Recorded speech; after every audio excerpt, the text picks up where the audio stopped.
যে এই ভবনটির 18 তলা একটি ইমারত নির্মাণের অনুমোদন নেওয়া হয়েছিল 1996 সালে। 2005 সালে এসে একটা কপি দাখিল করা হয় যে এটা 23 তলা হয়েছে। সেটাকে সন্দেহ হওয়ার কারণে তদন্ত করা হয়। তদন্তে দেখা যায় যে কপিটা তারা দাখিল করেছেন এর সমর্থনে রাজুকের রেকর্ড রেজিস্টারে অন্য কোনো তথ্য নেই। ফলে তদন্তের রিপোর্টে নেওয়া হয় যে রিপোর্টটি যে পরবর্তী যে নকশাটা তারা দাখিল করেছে এই নকশাটা সঠিক নয় এবং মূল অনুমোদিত নকশার ব্যত্যয় ঘটিয়ে এখানে একটি ভবন নির্মাণ করা হয়েছে। সেই সময় রাজুকের যিনি চেয়ারম্যান ছিলেন তাকে এবং সেই সময় যারা কর্মকর্তা ছিলেন আমরা চেষ্টা করছি তাদেরকে অনুসন্ধান করে খুঁজে বের করতে। আমাদের তদন্ত কমিটির জুরিসডিকশনটা হচ্ছে তদন্তে এই প্ল্যানটা অনুমোদন প্রক্রিয়ার ভিতরে কোনো নিয়মের ব্যত্যয় ঘটেছে বলতে পারে যে প্ল্যানটা দেওয়া হয়েছে সেই প্ল্যানের আইনে কোনো বিল্ডিং নির্মাণ হয়েছে হয়ে থাকলে এর সঙ্গে কারা কারা জড়িত, ডেভেলপার, মালিক, এমনকি আমাদের সংস্থার কোনো কেউ যদি জড়িত থাকে তার সম্পর্কে রিপোর্ট দিবেন। রিপোর্ট দেওয়ার পরপরই আমরা আইনগত ব্যবস্থা গ্রহণ করব।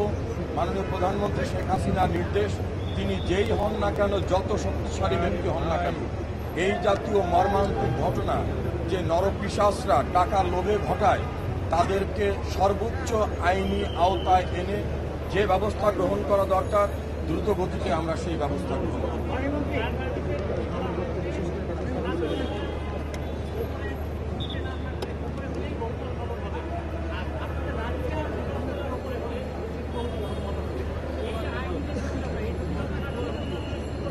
দেখুন, আইনি জটিলতার বিষয় না, এখানে কোনটাকে বহুতল বলা হবে কোনটাকে বহুতল নয়, এই এখতিয়ার কিন্তু নির্মাণ অনুমোদনকারী প্রতিষ্ঠান হিসাবে রাজুকে বা যারা দপ্তর আছে বাসা ফোন দেন, ফোন দেন, সাথে গিয়ে ফোন দেন।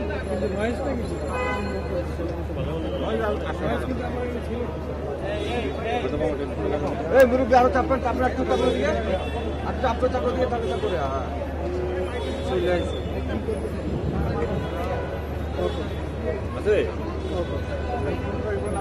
আমি গণমাধ্যমের মাধ্যমে দেশবাসীকে আশ্বস্ত করতে চাই যে আমাদের তদন্ত প্রতিবেদন আমরা প্রকাশ্যে জড়িত থাকবে। আমার কাছে আমি পেশাগত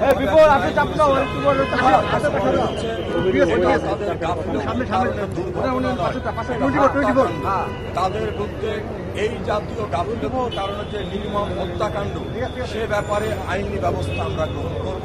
কাউকে ছাড় দেওয়া হবে না, তিনি যত প্রভাবশালী হন, বৃত্তে, ক্ষমতায় বা অন্য কোনো পদ পদবিতে তিনি যেই হন না কেন। আমি এই মন্ত্রণালয়ের মন্ত্রী আছি, মাননীয় প্রধানমন্ত্রীর নির্দেশ, আমার মন্ত্রণালয়ের সচিব সহ আমরা সকলের সিদ্ধান্ত যে অতীতের মতো করে নয়, কঠিন ব্যবস্থা গ্রহণ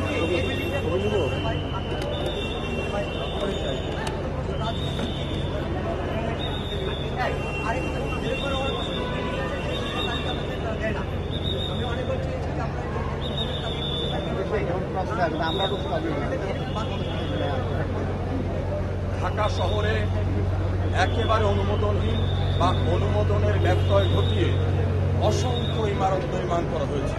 আমি মন্ত্রী হিসাবে দায়িত্ব গ্রহণ করার পরেই এই বিষয়গুলিকে বিশেষভাবে খতিয়ে দেখছি এবং আমি আশ্বস্ত করতে চাই দেশবাসীকে যে আমরা কঠিন ব্যবস্থা গ্রহণ করব। আমাদের আইনি প্রক্রিয়ার মধ্য দিয়ে ব্যবস্থা গ্রহণ করতে হবে।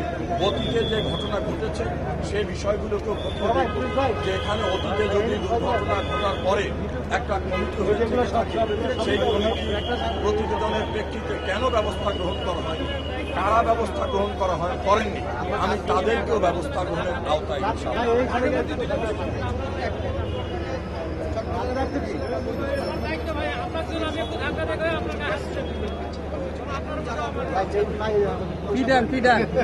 ছবি তুলবো না। কি দেখো এখানে, কি দেখো, দেখো কি আমরা জানার পরে পরে এই সকল বিষয়গুলি যারা অনুমোদনের বাইরে গিয়ে ঘটনা ঘটিয়েছে তাদের লাইসেন্স বাতিল সহ ফৌজদারি মামলা এবং অন্যান্য প্রক্রিয়া প্রয়োজনে তাদের নির্মিত বেআইনি অংশ ইমারতে ভেঙে ফেলার জন্য যদি প্রক্রিয়াগত অবস্থান নিতে হয়, ইনশাআল্লাহ আমরা সেটা গ্রহণ করব। আর এক বললাম কাউকে ছাড় দেওয়া হবে না।